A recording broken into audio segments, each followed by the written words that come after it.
Hello everyone. In this video, we will see about the block diagram of embedded system.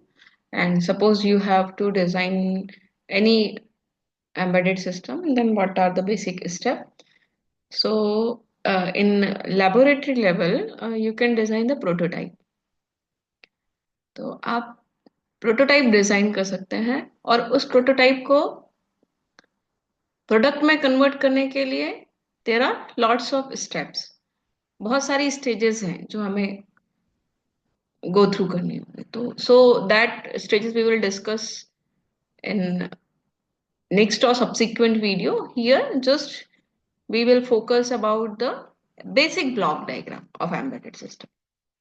So simple application areas of embedded system.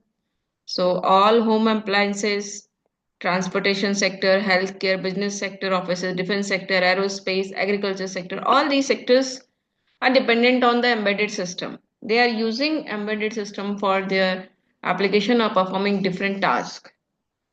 So without embedded system, we can't imagine the functionality of all these sectors. So if we are design, if the embedded system are very important for different application sector, it means in order to design these embedded system, we have to go through the different characteristics or different requirement, different parameters which are required, which must be analyzed before designing of any embedded system.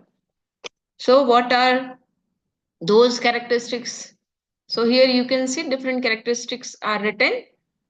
First, task specific, time specific. आपने कोई embedded system design किया है तो when you have started designing or simulating or any prototype or at an idea level also, यदि आप idea level पे भी बात करें तो आप सबसे पहले task identify करते हैं. So for which task you are going to design embedded system, that must be clear, then you go ahead. Second, time specific, low cost, highly stable, require less power consumption is also very important parameter while designing any embedded system. The system that you have designed must be reliable. आपने किसी medical के लिए या किसी agriculture sector के लिए आपने device design किया और वो रिलायबल नहीं है तो व्हाट डज इट मीन, उसका कोई मतलब नहीं है. सो आप यदि एम्बेडेड सिस्टम डिजाइन कर रहे हैं that must be highly reliable, then it is usable, otherwise it make no sense. Embedded system must have high efficiency. When we are discussing about the definition or introduction of embedded system, then we have discussed that these systems require no human interaction.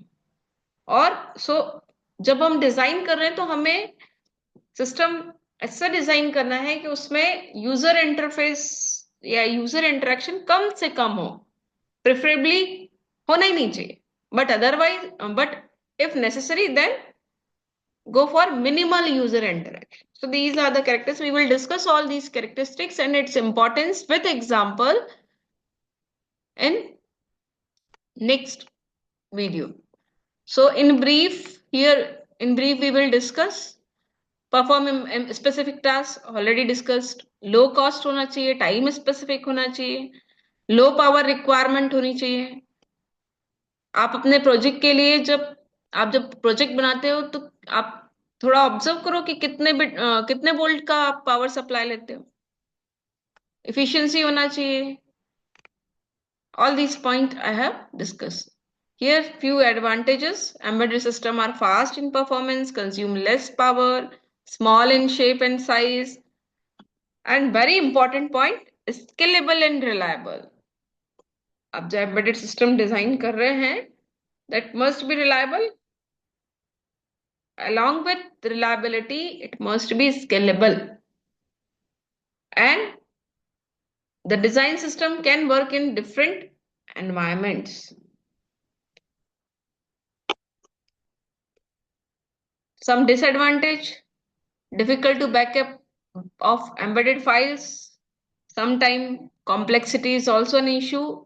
Integration of different component devices create problems or need attention.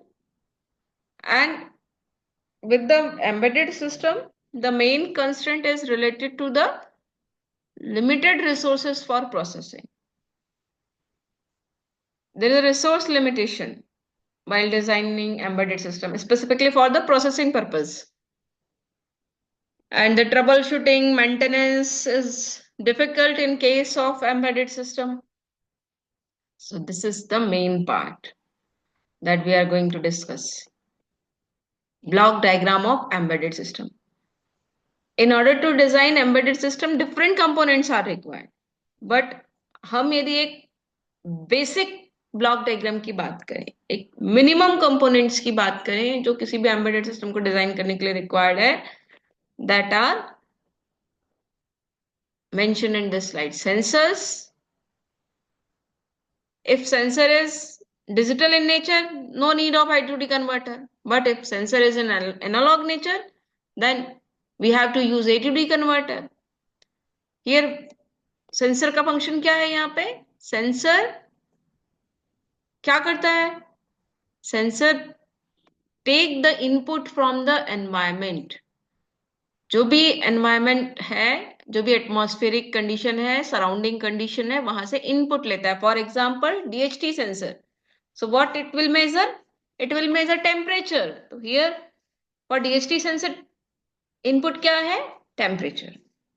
So like this, there are different types of sensors and they measure a specific input quantity and give its analogous electrical output. यहाँ पर physical input है and at the output यहाँ पर आपको electrical output मिल रहा है.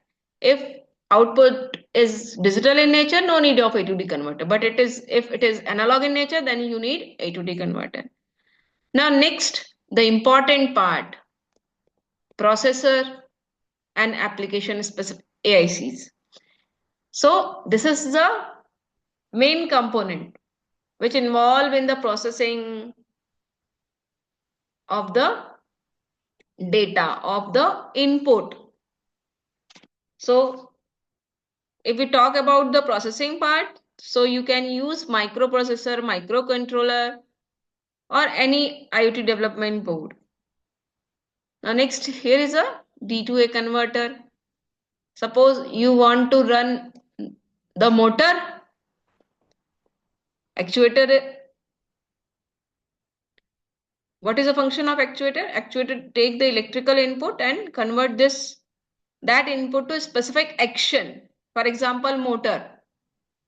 Motor is one of the example of actuator. So D2, like motor, there are so many examples. So same, if the actuator used in embedded system need analog input, so again you have to convert D2A converter. Now here you need memory also to store the data. Now if we talk about the processing, here processing is very essential part.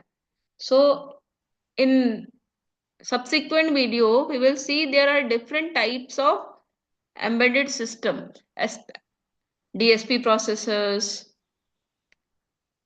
application specific processors. So all those we will discuss, but here this is the basic block diagram. So you can compare this your block diagram with your project, minor project also. So what are the components? What are the different sensors you are using? Which microcontroller, which microprocessor you are using? That is specific to your project. Then other devices may, whether you need D2A converter, A2D converter or not, you need specific peripheral devices. Or suppose you want to generate event counter, if you want to introduce delay, so you may need different types of peripheral devices, depend on totally the application. You can correlate this with your project. Initial basic step that you do before going for the designing. So these are the description. Now this is the history. This is the reference. Now next video we will discuss what are the different phases in order to design the embedded system.